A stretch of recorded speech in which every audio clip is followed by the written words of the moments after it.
news teman-teman. News sekali. Selamat siang teman-teman. Selamat bertemu kembali di channel Dr. Teguh. Siang hari ini saya di sebuah kafe tradisional dengan situasi yang tradisional juga. Menarik teman-teman. Ini ada di sekitaran Kota Gede, Yogyakarta.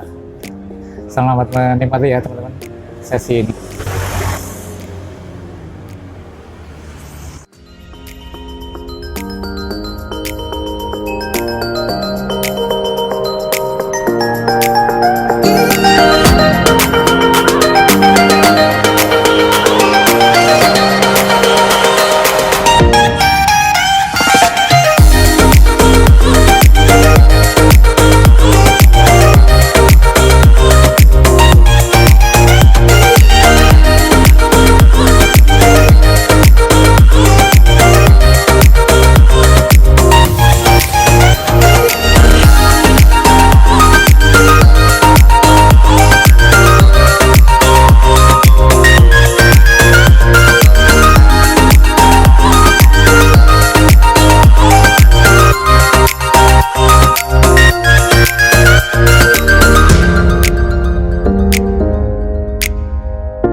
Ya teman, memang kopi itu ada yang bilang, ada yang pro, ada yang kontra ya.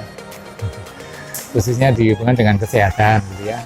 Apakah kopi berpengaruh buruk atau kopi malah berpengaruh baik? Ya faktanya memang ada pro dan kontra memang ya.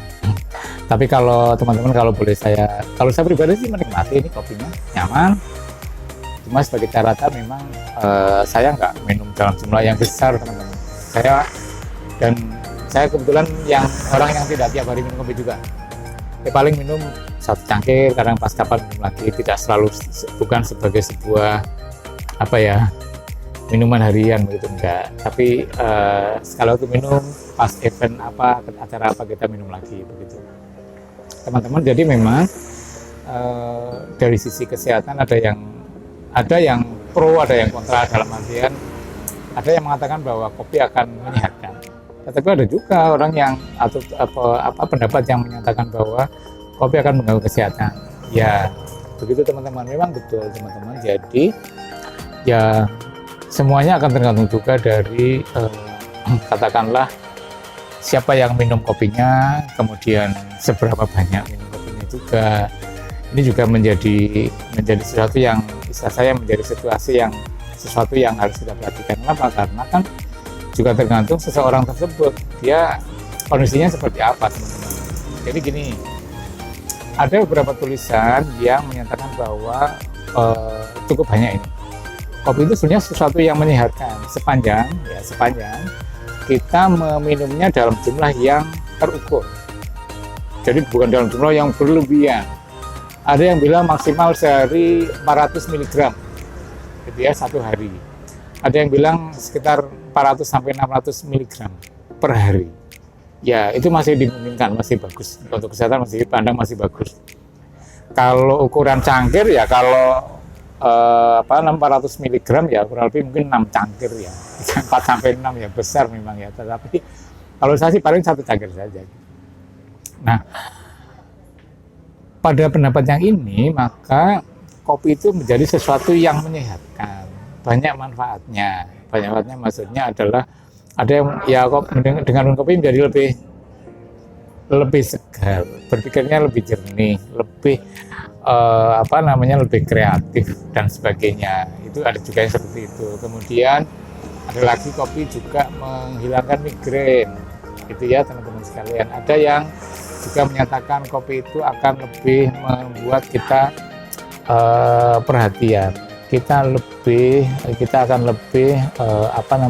lebih mudah punya ide, begitu. Ya, itu beberapa kelebihan-kelebihan kopi yang banyak diungkap dan artinya tidak dipandang sebagai sebuah minuman yang mengganggu kesehatan. Tetapi sekali lagi bahwa dosis atau takaran per hari memang harus menjadi perhatian. Itu poinnya sebenarnya teman-teman sekalian. Nah, kalau minumnya dalam jumlah yang berlebihan. Kan ada juga nih teman-teman, mungkin ada teman yang seharian minum kopi, bahkan nggak pernah minum teh ataupun air putih. Kalau saran saya ya kopi boleh sih, tapi ya jangan lupakan minum teh ataupun juga minum air putih, khususnya air putih. Saya kira harus. Jadi adalah bentuk kesetimbangannya begitu teman-teman. Nah, aspek lainnya adalah aspek yang harus menjadi perhatian. Beberapa kondisi, beberapa orang yang sakit tertentu, misalnya orang yang hipertensi, memang banyak disarankan untuk tidak minum kopi teman-teman, karena kadang-kadang kalau orang minum kopi kan jantungnya ya, kalau yang nggak tahan ya, jantungnya kadang berdebar. Tentu kalau yang memiliki penyakit hipertensi menjadi perhatian sendiri, harus hati-hati. Mungkin harus diperhatikan, mungkin harus dihindari atau jumlahnya harus dibatasi betul. Juga beberapa kelainan tertentu, misalnya wanita yang hamil ya jangan tidak sarankan. Kemudian juga orang yang memiliki sakit-sakit tertentu, misalnya orang yang sakit gula atau diabetes mellitus, atau orang yang sakit liver, maka harus hati-hati minum kopi juga. Nah, ini semua yang harus diperhatikan, sehingga tadi di depan saya sampaikan bahwa tergantung juga dari kita apakah kondisi sehat ataukah kondisi sedang menderita atau sakit tertentu, itu yang harus perhatikan. Tetapi secara umum sebenarnya ya kopi itu tidak ada masalah diminum, begitu teman-teman. Jadi ada satu tulisan yang membahas juga tentang hubungannya dengan misalnya dengan migrain. Apakah kopi, ada yang bilang bahwa kopi ini justru menghilangkan migrain, artinya malah justru dijadikan salah satu terapi untuk mencegah begitu migrainnya kambuh. Tetapi ada juga tulisan yang menyatakan bahwa kopi itu justru memacu atau memicu munculnya keluhan migrain. Nah, ini yang harus hati-hati. Tapi secara umum memang sebenarnya tidak ada masalah sepanjang dalam batas yang wajar. Seperti tadi kan dosisnya atau kadarnya jangan terlalu besar. Dan ada satu lagi teman-teman, saya ingat bahwa kopi ini kan sebenarnya ada asamnya. Jadi orang-orang yang atau teman-teman yang memang punya apalagi mah yang berat, ya memang disarankan tidak minum kopi. Apalagi ada pada kondisi perut yang kosong, maka akan ada risiko untuk asam lambungnya akan naik. Itu teman-teman. Jadi ini yang mungkin perlu menjadi catatan bagi kita, supaya kita minum kopi, kita mendapatkan manfaat positifnya untuk kesehatan kita, untuk aktivitas kita, tetapi kita tidak misalnya tidak membahayakan tubuh kita. Jadi kalau kondisi kita memang kondisi yang tidak dimungkinkan untuk minum kopi, ya jangan paksakan. Ya sekedarnya teman-teman. Jadi kalau hanya sekedar seperti ini, saya minum misalnya ini ke kafe minum kopi begini, ya